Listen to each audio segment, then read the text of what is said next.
What are the two talents that, if you add them to your talent stack, multiply the effectiveness of everything you do?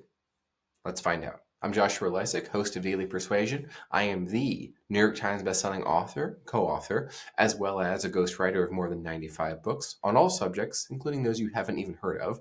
And I'm a certified professional hypnotist. It's through my unique experiences I curate current events so that you can better influence the VIPs of your life and career.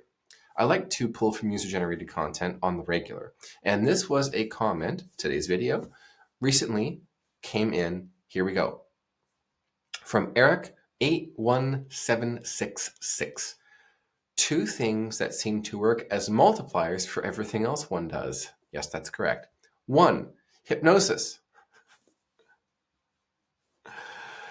In both your content and in Scott Adams' books, I famously work with Scott Adams on his books, it seems that there are applications for using hypnosis to both improve oneself and influence others. I'd love to know what's the best way to get started in learning it. Reframe Your Brain.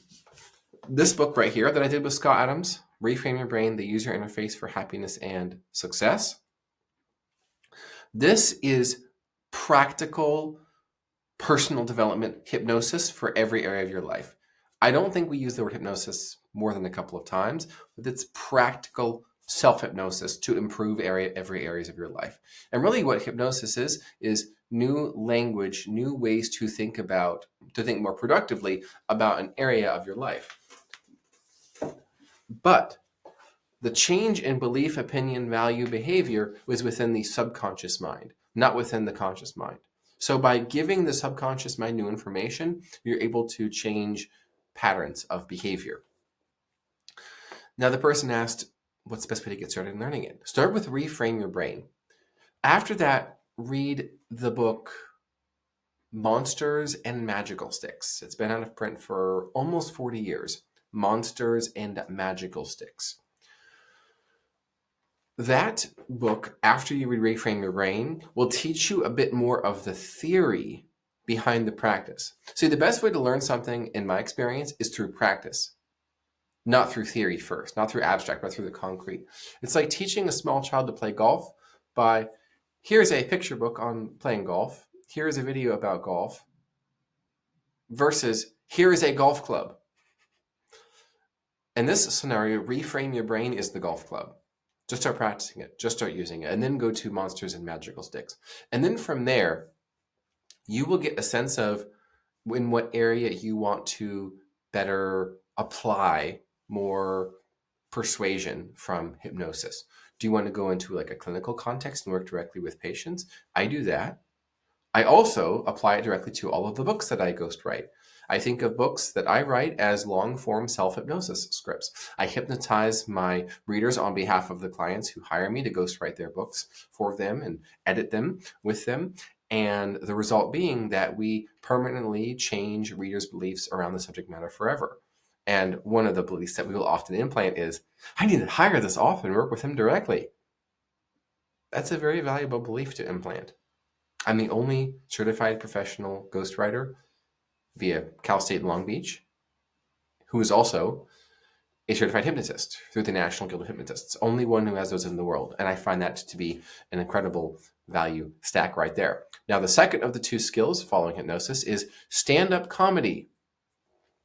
I famously began moonlighting as a professional comedian actor through dinner theater.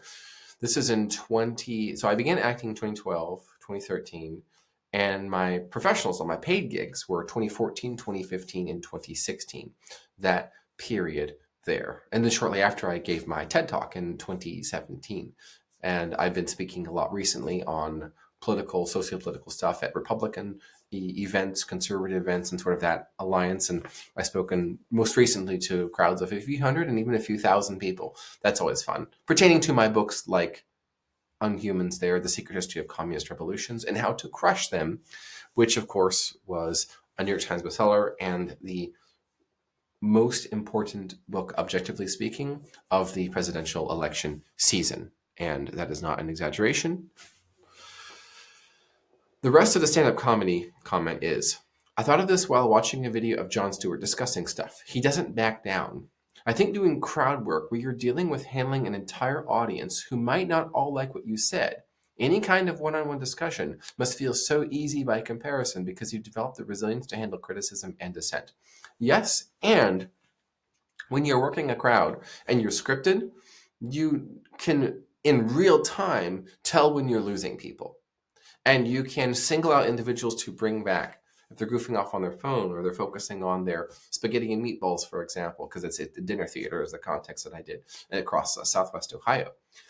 And when you lose people, you need to get them back immediately. You can learn who's safe to pick on, who can you call out of the crowd and engage with and make them feel comfortable or uncomfortable as the situation demands. But it's a show, it's an experience, a performance. I understood intimately what Mike Cernovich meant when he said attention is influence. It really is. If you have someone's attention, you can influence them. So it makes sense for you to learn a little stand-up comedy as well. And the best way to do that is through a couple of months minimum. So if it's weekly, that would be 6 to 8 weeks minimum of improvisational comedy classes. Because what that will do is that will get you comfortable in otherwise uncomfortable situations. So when you're challenged, when something escalates, it will feel okay to your nervous system. Oh, I've been here before. Because what happens often in the situations is you freeze up and you're not sure what to say, what to do. And then and you freeze up and you just kind of react. You kind of break, right? Out of that. We want you to feel comfortable so you can sit back so that even when you're challenged and attacked, it feels normal and comfortable. I want you to watch an interview. Go YouTube this. I want you to watch the interview that I did with a fellow named Nathan Robinson for the socialist publication Current Affairs. This is a character who wrote a number of salacious things about me and my book, Unhumans, that I did with Jack Posobiec. And they were, let's say, the opposite of friendly. So what did I do? I spoke with him for a little over half an hour. And in that conversation, there were a number of points that were high intensity, high pressure, and I want you to note how comfortable I looked being challenged. Remember, I am a ghostwriter. I'm a writer, not necessarily this sort of in-your-face internet troll type personality, attack, go out there and rile people up. And I'm not obviously an extroverted type of personality. I'm a writer by profession. And I learned lots of dorky stuff, and I have bookshelves, and I keep to myself. But I realized that the economy now is a personal brand driven economy. If no one knows you, likes you, trusts you, loves you, then you don't get jobs. You don't get nothing. So how do we solve that problem?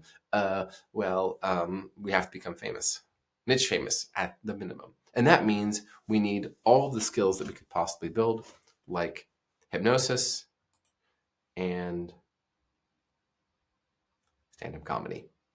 Go check out Nathan Robinson, Joshua Lisec, Unhumans Interview. Watch, learn.